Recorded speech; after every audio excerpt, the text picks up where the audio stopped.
Disclaimer: this video is created for informational and awareness purpose. The goal is to document, analyze, and preserve publicly available information surrounding the subject discussed. Please do not harass, threaten, or target any individual featured in this video.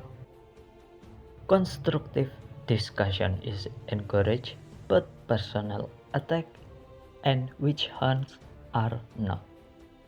All information presented in this video was gathered from publicly accessible sources. Any information that is no longer publicly available was obtained before its removal or through archive methods such as reaction, etc., and is presented solely for historical documentation. If any factual inaccuracy are discovered, they are unintentional. Correction and additional context are always welcome through respectful discussion.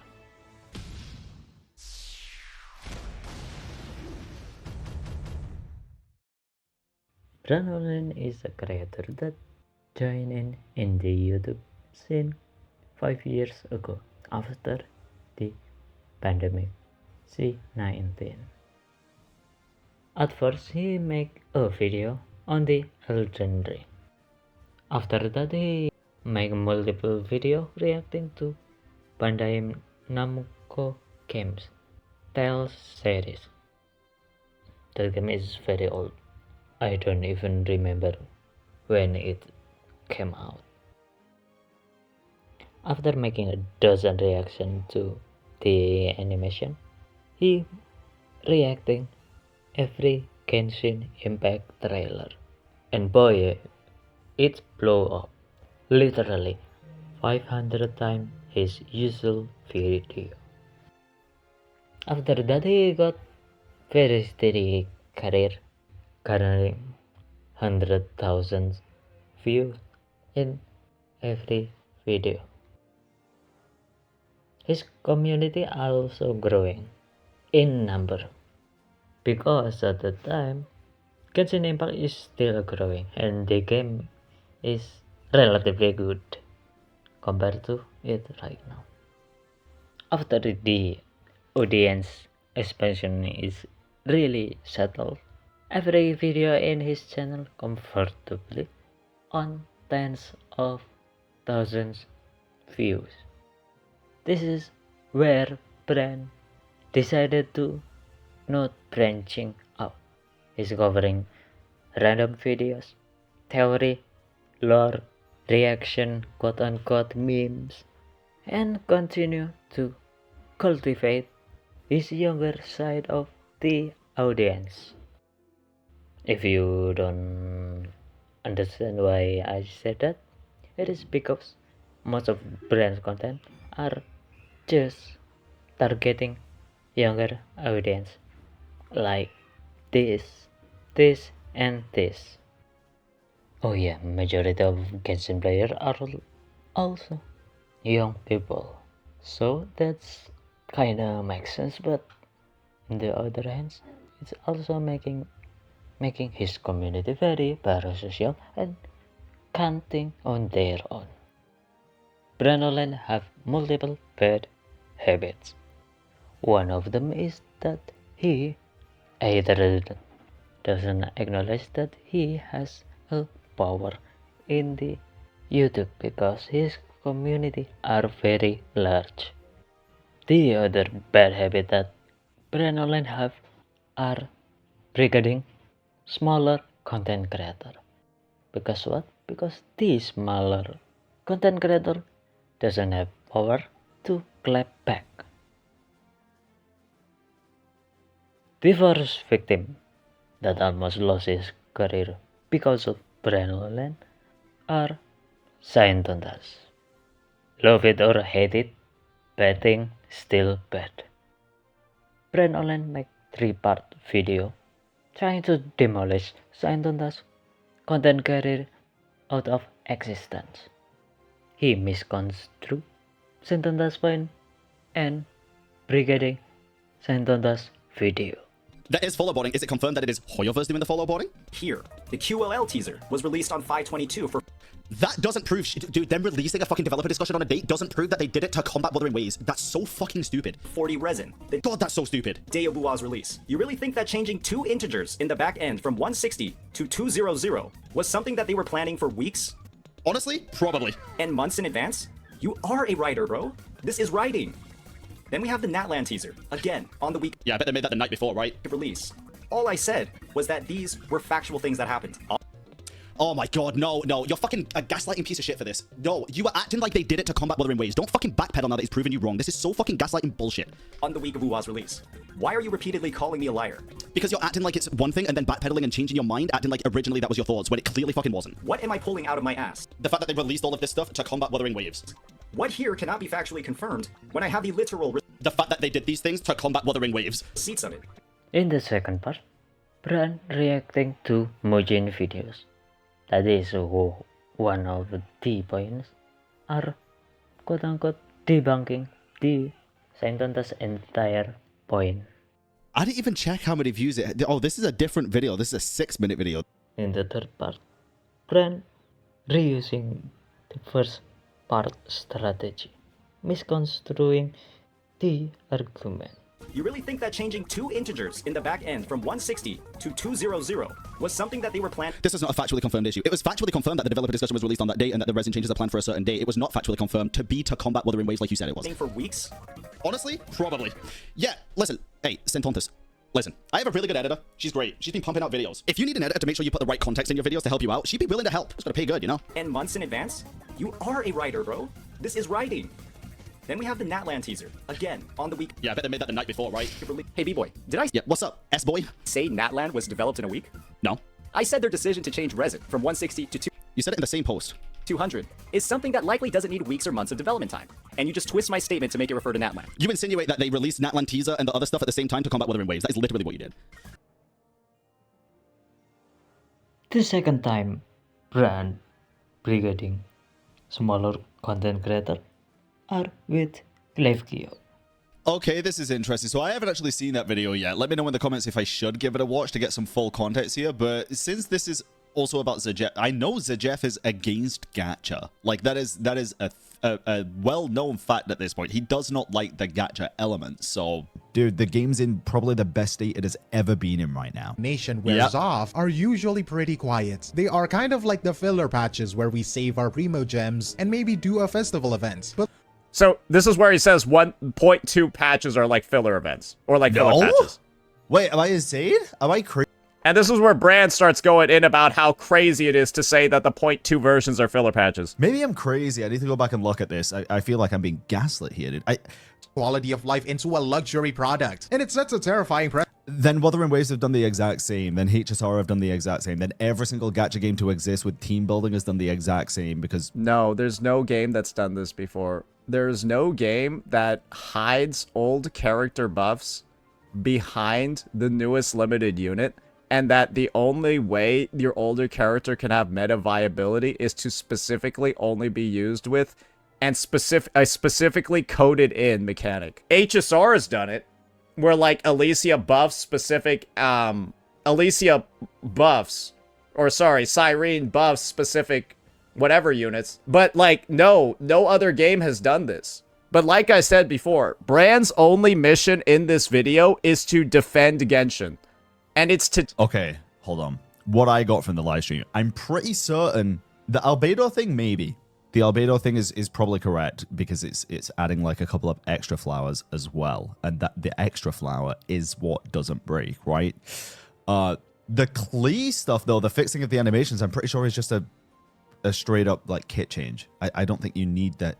The only thing that I think is added to Klee is the fact that like every couple of attacks she does a charge attack. How about we focus more on the fact that Klee and Albedo are fucking dog shit characters that have just not been used in fucking years, And the only way that you're ever going to use these characters is with the Hexorite buffs because they're unplayable otherwise. And so while Glaive might be a little bit wrong about wording over here, I guess it functionally doesn't matter because you're not going to play the Hexorite units without other Hexorite units anyways, because otherwise their kits will be too weak. That's just like the normal response to a statement like this. But instead, because we don't just say what's actually true, because again, like I said before, the point of Bran in this video is to defend Genshin. And if it was truly his goal to make a balanced take that wasn't focused on defending Genshin, because remember what he said, guys. Dude, the game's in probably the best state it has ever been in right now. You can see what's going on in the BranOnline comment section over here, and it's not surprising at all that the people from BranOnline's comment section would go on over to Glaive's, cause this entire situation over here, because, well, I'll be the first one to tell you that BranOnline's community is one of the biggest brigading communities in the space. If he doesn't like something, don't worry, his fans will let you know that he doesn't like something. That's actually what's going on over here. That entire situation has occurred, ladies and gentlemen. After Glaive addressing it, Bran again reacting to it and also drawing false equivalency of his previous drama about Movoika, Sitlali, banner predatory, but still pulling C6. With Glaive C6, never. He's so caught up on his feeling, and the entire video, he's just attacking that point. Now let's look at the receipts. Because in version 6.1, the very patch people claim I didn't play, I spent $1,000 to C6 Nefer. I streamed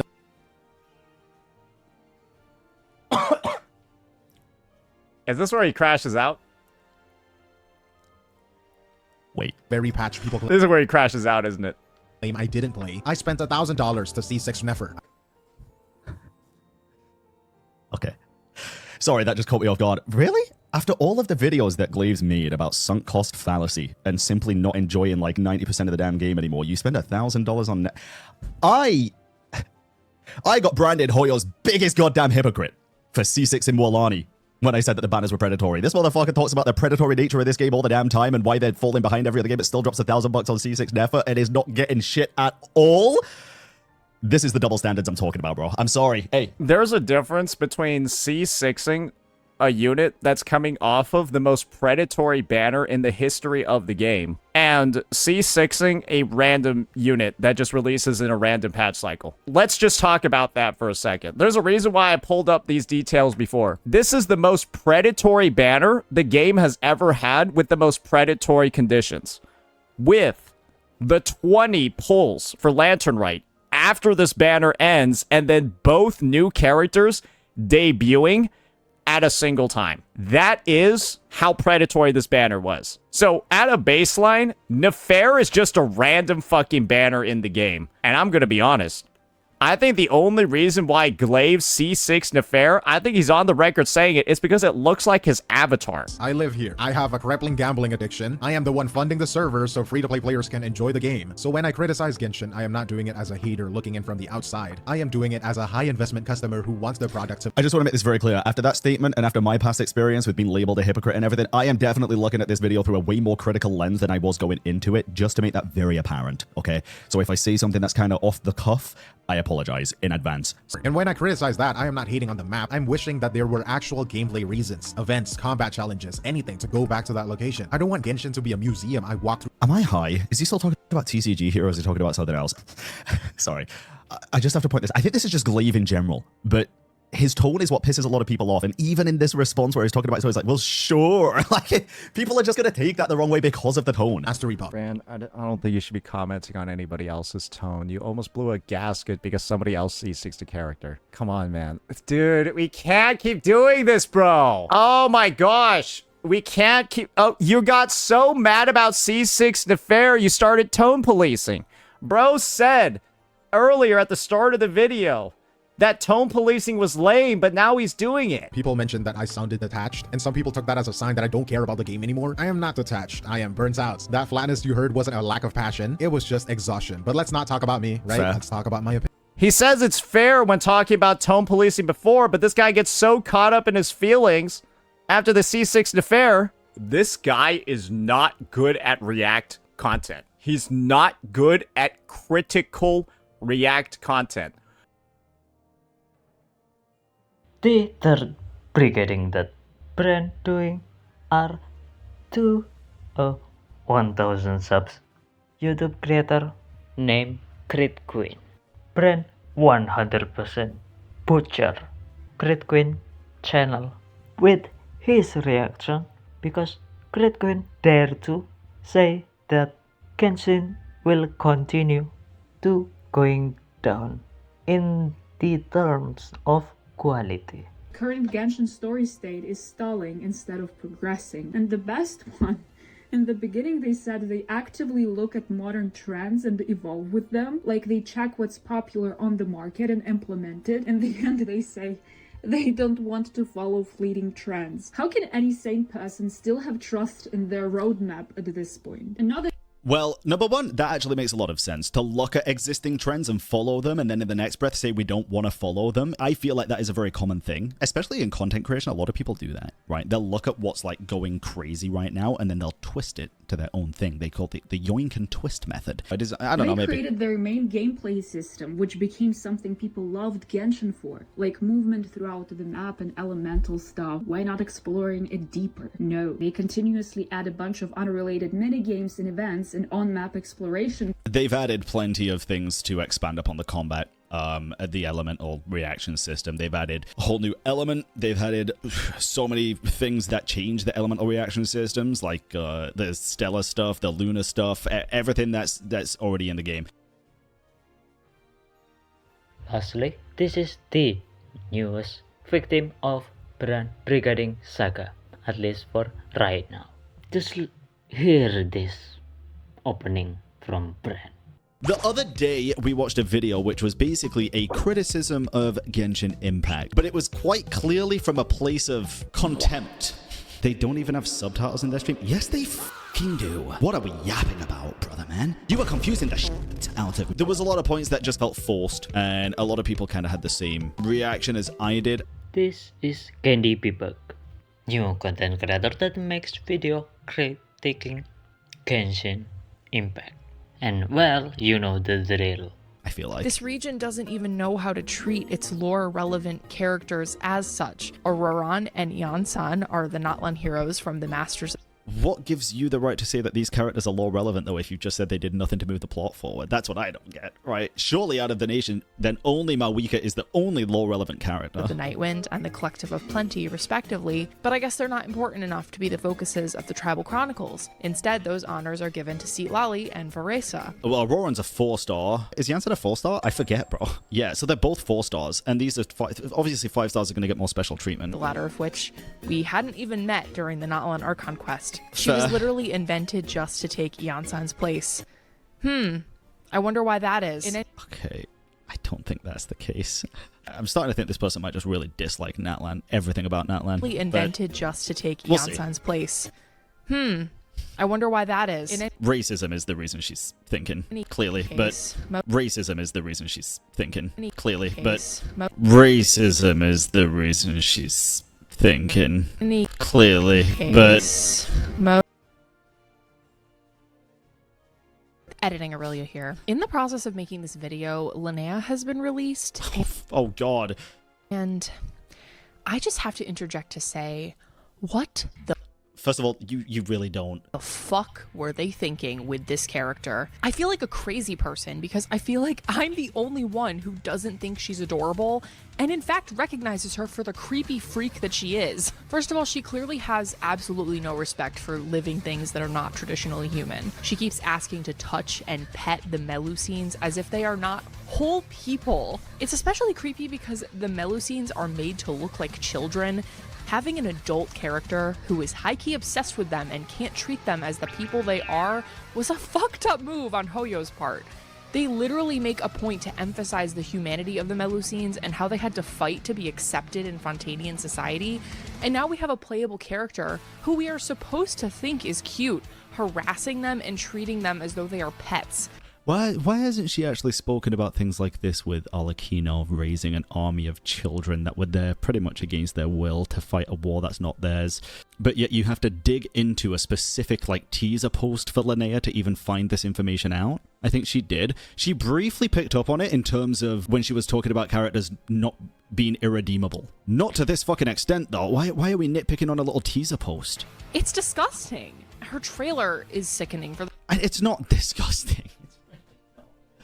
I'm gonna sit down, bro. Give me a sec. It's really not disgusting. I'm sorry. It's just not. Like, you're looking so deep for a problem. This is what happens when you stop enjoying a game and you force yourself to cover it and play it. Because this is what started happening to me before I just took a step back, self-reflected, and realized what I was doing. You literally go into a situation looking for the problem. That's all that is. treating them as though they are pets. This is her first video, same as the other content creator that did this exact same thing. I wonder why, because they know it's going to perform well. It's disgusting. Her trailer is sickening for the same reason. She fantasizes about being rubbed up on by Siegeween, who, again, looks like a child, and Kirita, along with other Melusines and Nekomata. It reads as extremely fetishistic to me, which is a problem when the people that she's fantasizing about look like children. If you look at this, right, and the first thing you think about is, oh my god, this is a sexual fetish, oh my god, this character's disgusting, she wants to have sex with these Melusines and cats, I don't want to be the person to say this, but that says more about the person than what's happening, because that is not what I fucking see here, bro. Holy shit. That is not what I see here. That feels like such a fucking reach. I'll call out some bullshit when I see it, especially when it's to do with fucking weird shit with kids. This is not it. By Siegeween, who, again, Goddamn. looks like a child. And Kirita, along with other Melusines Linnea looks like she's about fucking 18 on a good day, bro. and Nekomata. It reads as extremely fetishistic to me, which is a problem when the people that she's fantasizing about look like children. She chases these people around and doesn't seem to let up after being told multiple times to back off. There are multiple promotional materials in which she asks to touch a Melusine, which makes me think that it's happened more than once or twice. It probably has. Because she's a fae, and she's never seen one. She doesn't know what they are. I mean, at least her character quest wasn't as bad. I won't spoil it, obviously, because I said I wouldn't talk about content past Luna 5, but I still don't find this character appealing or compelling at all, as Okay. I feel like I've made it very clear. She doesn't even have an interesting design to make I thought you wouldn't comment on the misogynistic section. I don't think this is an interjection. This isn't about misogynistic stuff. This is about a female character rubbing up on Melusines and cats and calling it fetishized behavior. It's entirely different. Of course I'm going to comment on it. You shouldn't take my word too seriously anyway. It's all opinion-based. What she sees and what I see are two very different things. But personally, I find this kind of fucking crazy that that's the first thing that you see. for it. She's literally I also do really feel like there is a lot of, like, not a lot, but a couple of the points felt like kind of forced. I hate to say it because I could be wrong, and feel free to call me out if I am wrong on this, but it felt kind of like forced misogynism. A lot of points she had very good points with, even though they are just opinions, of course. She did have a lot of very good points, but a lot of it was very much projection, saying like Nefer was doing a fucking stripper crawl and that's this and that, and it's like, bro, I guarantee you like 95% of the people that are even sexualizing Nefer did not pay attention to that at all or even know what a stripper pose is. And a lot of the other stuff previously, it's like most people just I just find it kind of crazy. I really do. literally just a copy paste of Charlotte. Even the I did also say this, to be fair. The designs did look very similar. wish art is the same. I haven't felt such a burning hatred for a character in a long time. Hoyoverse had the opportunity to portray Linnea as a character with a disability that made it difficult for her to fit in. That's fucking crazy. What? Yes, I'm so glad that they didn't do that. Why would being a fae mean that she's disabled? I'm very glad that they didn't do that. Like, how the hell did she even come up with that theory? It's not a theory. She's saying Hoyo had an opportunity to portray them as characters with a disability. Listen. Hoyoverse had the opportunity to portray Linnea as a character with a disability that But being a fae is not a disability. I'm so confused by that made it statement. difficult for her to fit in, because that was largely the reason the myth of changelings arose in the first place. The fairies were thought to swap their fae children for a human child, which was how several mythologies explained neurodivergence in children. Again, out of context entirely, because that is not in the game. Like, this is... Oh, wow. Okay.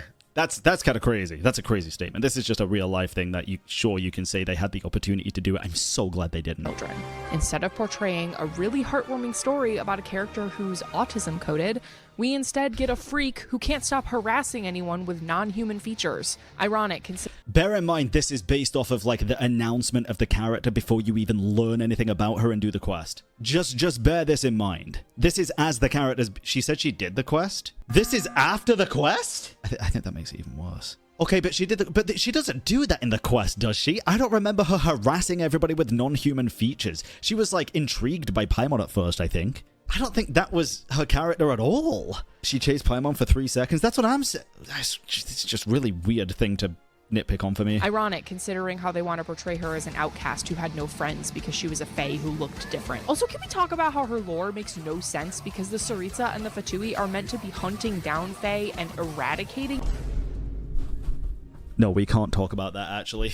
Sorry, we simply can't. While some Fae, like the Jack Frost, get their elemental powers from consuming it a lot, most Fae keep their true identities a secret for their own safety. Few know of Flynn's Fae nature, while on the other hand, many know about Linnea's. Fae can also tame an otherwise hostile monster like Seleno was able to tame. Where the fuck does this say anything about what you just said? Some of the Fae refuse to follow her? Yeah, some. Crazy statement. Very incorrect. Down Fae and eradicating them, hence why Flynn's hides his identity. But it's just completely fine that Linnea is outwardly a fae, perhaps even more obviously so than Flynn's because she doesn't cover the wings on her head or her crystal markings. Whatever. Yes. I really hope people open their eyes to how terrible this character is. Sorry if you feel kinship with her. She is not cute. She is not funny. She has no appealing character traits, and there are far better characters out there whose stories are about yearning for acceptance. Oh my god, this sounds so sad. You shouldn't care this much. Oh my goodness, that's genuinely very sad. I'm starting to feel a bit bad. Not only Candybbug video get brigaded, also get death threats and doxing. First off, I went to school to become a teacher. I have a bachelor's degree in early childhood education, so I'm familiar with different disabilities and what those look like for students. I knew all of this when I wrote the video. Though I'm not currently a teacher, I work with students at different ability levels regularly at my job. Linnea frustrates me as a representation of the autism spectrum because her portrayal aligns a lot with portrayals of creep or pervert characters in anime. The thing that bothers me especially is the grabby hands that she does in the trailer, which is why I put her on screen with this character from Ace Attorney, who is explicitly supposed to be creepy. That's something specifically I would want to see changed because to me, it felt ableist to portray her with these predatory mannerisms when they could have just had her be fascinated with the Melu scenes without doing stuff like that. This comes down to agency. Like I said in the video, Linnea has no control over how she's represented because she's not real. I've literally had college professors hammer into my head that characters are products and reflections of their authors, and that they are not autonomous and should not be discussed as such. It's instead a reflection on Hoyo that they decided to portray her that way. Everything else about her, I guess I could take or leave. Similarly, I have gotten lots of accusations of racism because of what I said about Natlan, specifically about thinking a gladiator plotline would have worked better than the canon plot. I think ultimately for me this comes down to war not working as a divine ideal in concept, which is something I also said in the video, because gladiators was the first thing that came to mind as a way that an Archon could uphold war, just as the other Archons uphold their ideals. This idea had nothing to do with the race or culture of the characters from Natlan, but I can see how it might have come off that way, and again, I'm sorry for that. A lot of the Natlan stuff and also the stuff I said about Nefer must be viewed in a historical context. Like at the end of the last video, I made kind of an offhand comment about how Nefer's plot about receiving discriminatory treatment by the academia kind of falls flat for me, and I realized after seeing a bunch of comments about that too that I should have explained myself more. I wasn't intending to imply that people with pale skin don't experience racism. That's of course something that happens a lot, but Nefer comes from an area in the game where mostly people with tanner skin live, and I know that it's implied that she's not actually from there, but I think the point still stands. In Nefer's story, she gets a chance to study at the academia, but she quickly notices that the assignments that she's been given are easier than her peers. It's obvious from the context clues here that the school sees her as less intelligent because of where she's from. This is based in real life, of course. People of minoritized races, especially black and brown people, have been historically perceived as less intelligent than fair-skinned people. There are countless examples of these groups having their intelligence and humanity undermined through incredibly racist propaganda. It's the fact that they chose Nefer as the character to experience this story out of all the people who live in the desert who have darker skin is what makes it fall flat for me. I don't want the characters I like to experience racism in the game, but if Hoyo is going to try and tackle these themes, I want it to be respectful to the painful history that those themes are inspired by. Even though I'm explaining myself a little more clearly, maybe I'm still wrong. I just wanted to touch on that to make my thoughts more obvious, which I should have done in the original video. You can feel free to say how much you think I'm a waste of space or whatever.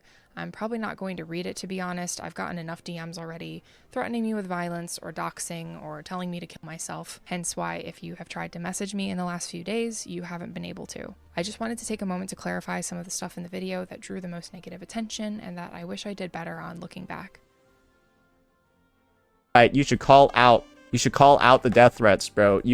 Your first reaction should be to say this is fucked up. Hey, Bran, this is just a tip for the future. Next time you're seen squinting at at death threats for 10 seconds, don't make your first reaction a laugh. Don't make your first reaction to looking at death threats for 10 seconds a giggle. Just a thought. I don't know why I have to actually say that to you, but remember, this is what you did. Literally. Look how long he squinted at that shit.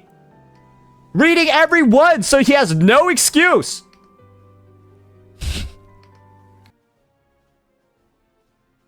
Do you know what kind of ironic about BranOnline? This is video before Brigading Grave Cube. Whether you love me or hate me, I would absolutely appreciate if you give this video a watch and hear what I have to say, even though you really don't owe me anything to begin with. I want to make this video to address a few things and apologize to not only you, but me, myself as well. You probably noticed a shift in my content a few months ago when I kind of went from only saying, well, only talking about the positive aspects of the games that I covered because, you know, I covered those games because I enjoyed them, to going down a bit of a drama farm route. And it's not making me happy. It's not fulfilling me. I put out a community post on YouTube yesterday asking what type of content you'll really enjoy, and it is the reaction stuff, but it's not the drama stuff. And the reason I put that community post out is because I'm not enjoying the drama stuff to an extent. I think I'll just be 100% honest here. Drama is easy views, right? Everybody knows it. It just is. I'm not going to sugarcoat it and say that it's not. It's not hard work, but it is easy. It's easy work. And not only that, some drama is really important in my eyes. Just to use a couple of examples here, I think the Genshin Impact voice actor situation, the Roblox situation, you know, different games getting different lawsuits that could impact the player bases. I think that stuff is pretty important to go over and discuss. What's not important is me watching a video from XYZ content creator about the issues with my favorite or least favorite games and kind of just going back and forth with nobody but the video saying what I like and don't like. I think if I have criticisms, I still want to share them, but I want to share them in a bit more of a constructive way where I can put my own thoughts together and address it when it's really necessary. Because again, I feel like a lot of the drama stuff is just beating a dead horse at this point. Like, we all know the problems that these games have, whether it's Genshin Impact, Wuthering Waves, freaking Honkai Star Rail. Everybody knows the issues, dude. And talking about them only changes so many things. It really does get to a point where it's like beating a dead horse. So for point number one, the drama stuff is going to be changing. I'm not just going to be reacting to mindless slop drama. I think Mujin videos are really good. He typically covers the important dramas to kind of, you know, keep people in the loop and stay up to date with. So that's what I want to do. I'll probably still upload reactions to Mujin stuff. Mujin's the GOAT. He goes into a lot of detail. But yeah, the rest of the stuff is really just not making me happy, and it's not fulfilling me at all. It's not going to stop me from criticizing things and being honest and, again, talking about the good, the bad, and the ugly, because I still want to do that. But I am sorry because, yeah, I think when I started to feel more comfortable voicing concerns and criticisms, I definitely spiraled and started heading towards down a path towards a place where I don't want myself to be. I want to be happy creating content. I want to be happy when I'm sitting in front of the camera and talking to you guys just like this. I want to cover positive things, and I that's what I'm gonna do, bro. Bran will never learn. Bran will never change. As long as his audience still watch his video, still parasocial to him, and still support him, he will do it again. I'm not surprised if this video get reacted by him. So that's the video for today. I'm sorry I don't upload much. If you like this kind of video, please give it like and subscribe for more of this video. I hope at sometimes I don't make this video because people finally doing nice, but I will make this video in the future is if there is more thing like this. My name is Regret Pardon and see ya later in Carcosa.